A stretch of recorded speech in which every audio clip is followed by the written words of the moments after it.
Hello, my name is Segal, and this is my presentation, Dynamic Nominalism, Ethics, and Subjectivity.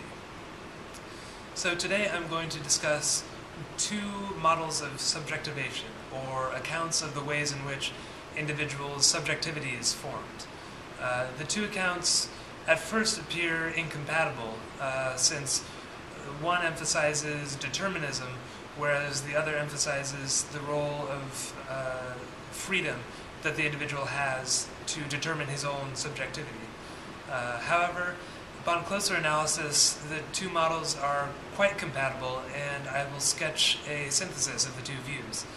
I will then conclude by addressing the issue of the relative importance of the deterministic aspects and the aspects of freedom in subjectivation.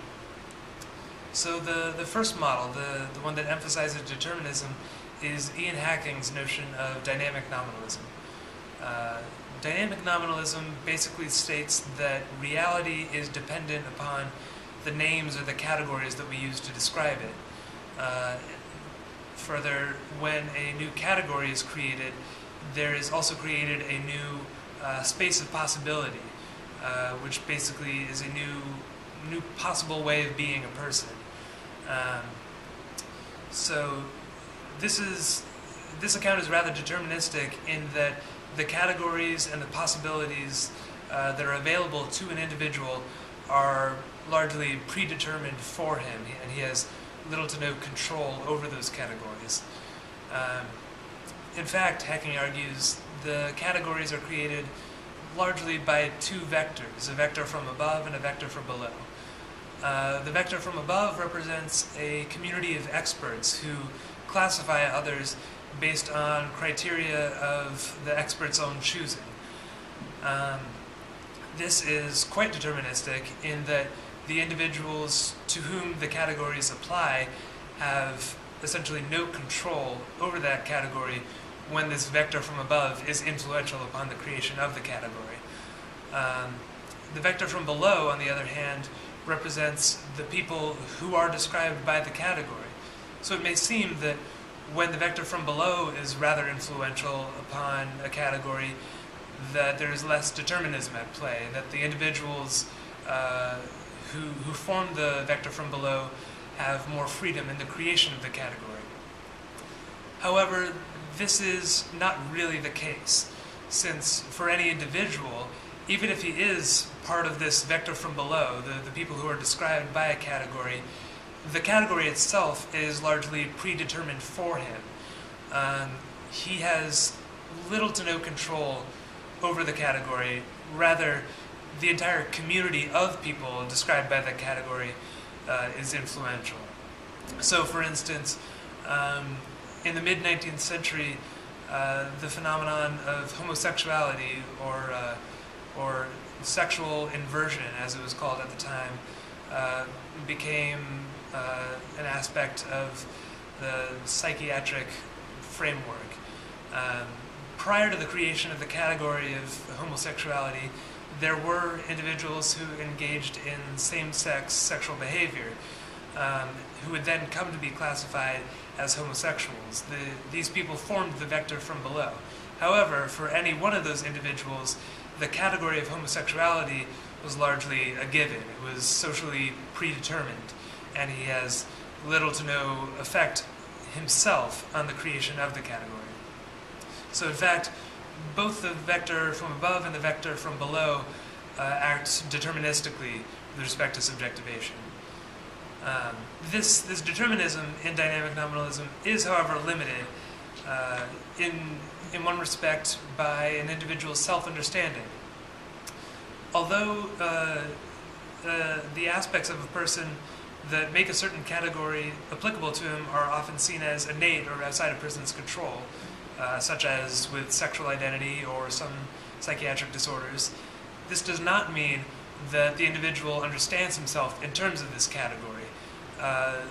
This is something that's solely left up to the individual, and thus provides some room for freedom in the dynamic nominalist account. An individual's subjectivity can be radically different if he understands himself in terms of a certain category or not, such as, for instance, multiple personality disorder, even if an external observer would diagnose him or would use that category to describe him in either case. So an individual's self-understanding in terms of the categories available to him is something that's left up to him, and thus includes aspects of freedom and subjectivation. Another way in which the determinism of dynamic nominalism is limited is in the relation between possibility and actuality. So while categories which are socially predetermined open up spaces of possibility for an individual, they cannot actually dictate how an individual is.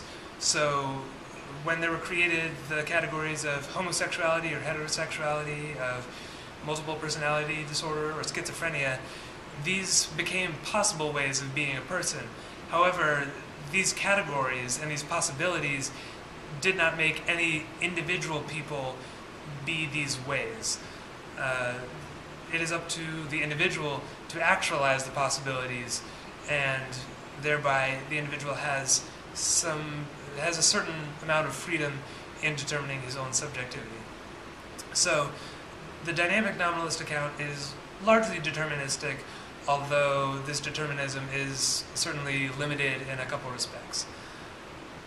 The Foucauldian ethical position, on the other hand, is the model of subjectivation which emphasizes freedom that the individual has to determine his own subjectivity. For Foucault, in fact, ethics is simply the conscious practice of freedom, or in other places he describes it as the relation of the subject to himself. Likewise, ethical action is action that an individual performs in order to be a certain type of subject. This type of subject Foucault terms the individual's ethical telos. So this ethical action that an individual undertakes, Foucault calls, in general, care of the self, or taking care of oneself. In fact, care of the self is one of the major ways in which the Foucauldian ethical account of subjectivation emphasizes freedom. When an individual cares for himself in certain ways, uses certain practices of the self, he takes control of his own subjectivity. One instance of this is that Foucault describes is how in late Rome many men kept notebooks where they would record whether or not they had fulfilled the promises that they had set for themselves and completed the tasks that they had set for themselves. If they completed the tasks they set for themselves, they engaged in self-mastery. They were masters over themselves. And in fact, Foucault describes being masters of themselves as the ethical telos common to Roman society. So in these individuals taking control of their own subjectivity by the practice of the self, of keeping these notebooks, there was a large amount of freedom at play in individuals determining their own subjectivity. Another aspect of Foucault's ethics in which there is freedom at play is the notion of creativity, or creative ethical action. This creativity is basically the measure of how much an individual departs from the predetermined categories available to him. So while the Roman men I just discussed did take control of their own subjectivity through care of the self, their ethical telos of self-mastery was not particularly creative, since it was common to culture in general. One example of what might have been a more creative telos in Roman society would be equal respect for all individuals. In a society so dominated by the ideas of the activity of adult male citizens versus the passivity of women, slaves, and children, the telos of equal respect would have been highly uncommon, and therefore would have been an ethically creative action, or ethically creative telos. Now, there are limits to the freedom in Foucauldian ethics, namely the actual viability of creative ethical action. Foucault wants to emphasize that the freedom that individuals have with respect to their own subjectivity is a quite radical freedom. One of the ways that he wants to emphasize this is through radical creativity, where people transcending most, if not all, of the categories which are available to them. However, an individual's self-understanding must necessarily occur in terms of categories which are available to him. So it would seem that such radical creativity is not in fact possible.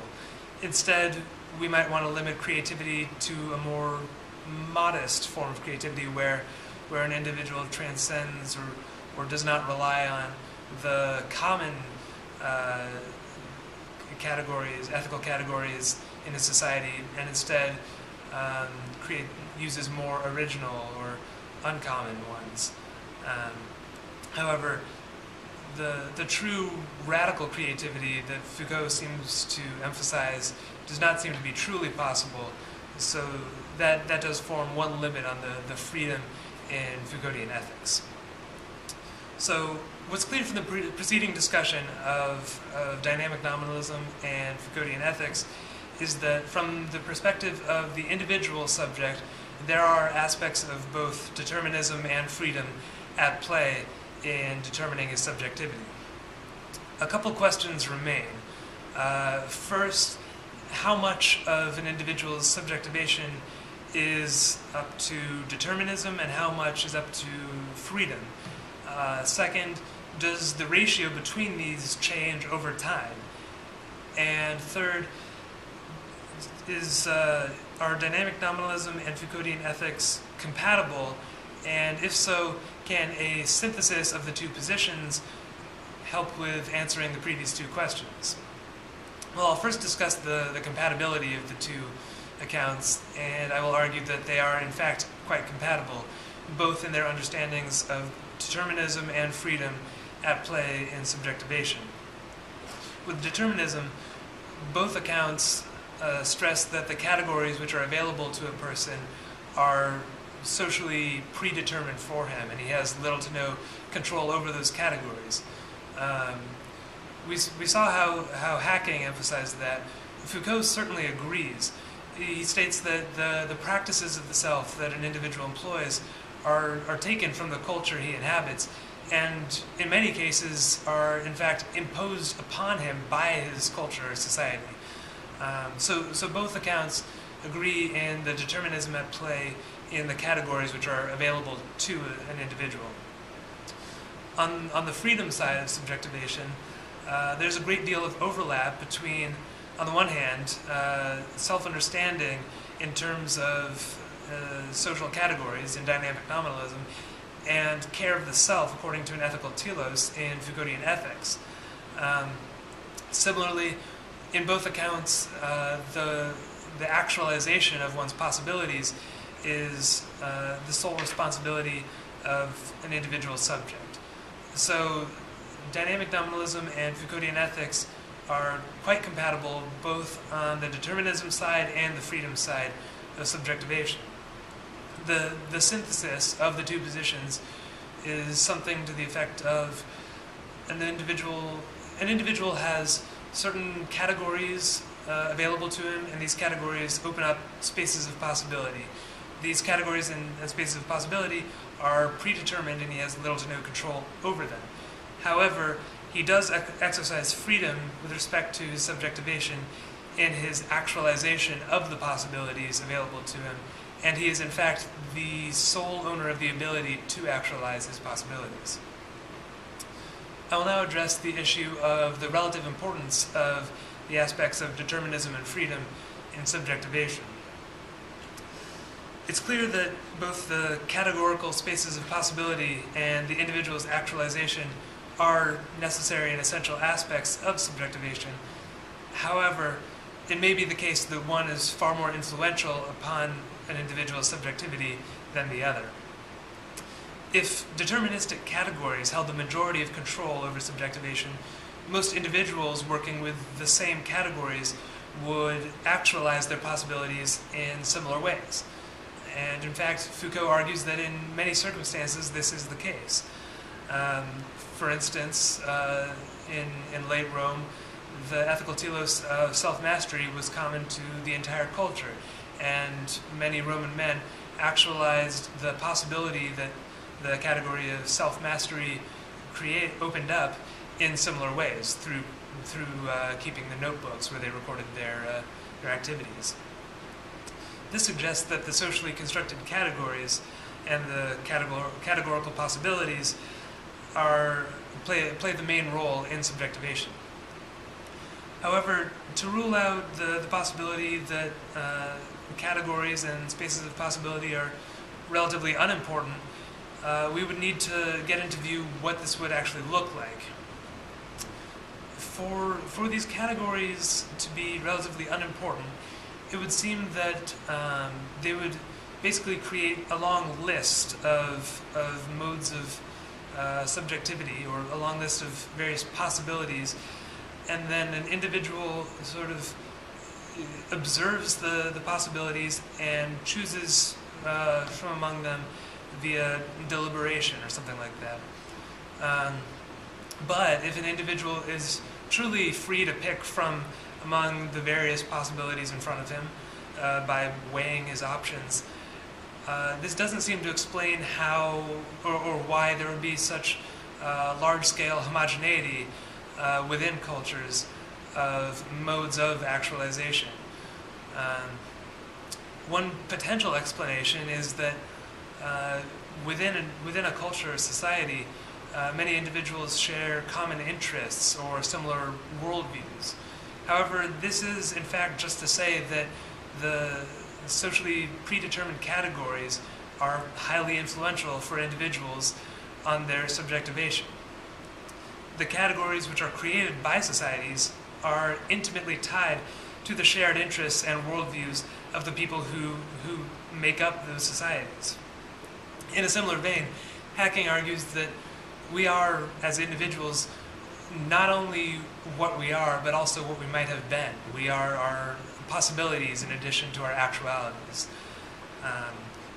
Predetermined categories and spaces of possibility are then far more influential on an individual's subjectivation than his own freedom in actualizing those possibilities, since there is such wide-scale homogeneity within cultures of modes of actualization.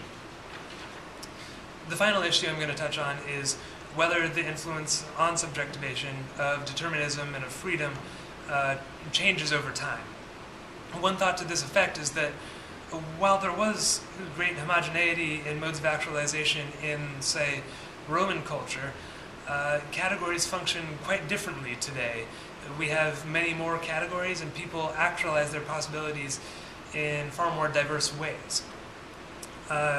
This line of thought goes that since the creation of categories opens up new spaces of possibility, and since the 19th and 20th centuries saw an explosion of classification, particularly in the domains of medicine and psychiatry, we have vastly more possibilities today, and how we choose to actualize them is far more important than it was for adult Roman citizens. Hacking, however, denies that an increase in the amount of categories increases the possibilities available to an individual. Instead, every individual has infinite possibilities, regardless of which culture or time period he inhabits, and correspondingly, regardless of which or how many categories are available to him. If individuals do actualize their possibilities in more diverse ways today than in, say, Roman culture, this is not due to an increase of possibilities. Determining whether the diversity of modes of actualization changes over time is, in fact, tied to a difficult historical problem. The modes of actualization most common to a culture will nearly always be better documented than the creative or uncommon modes of actualization. So, when we observe contemporary cultures, we have knowledge of a vast number of different modes of subjectivity just in virtue of living in this time period in whatever culture we're observing. We see common modes of subjectivity as well as uncommon and creative ones.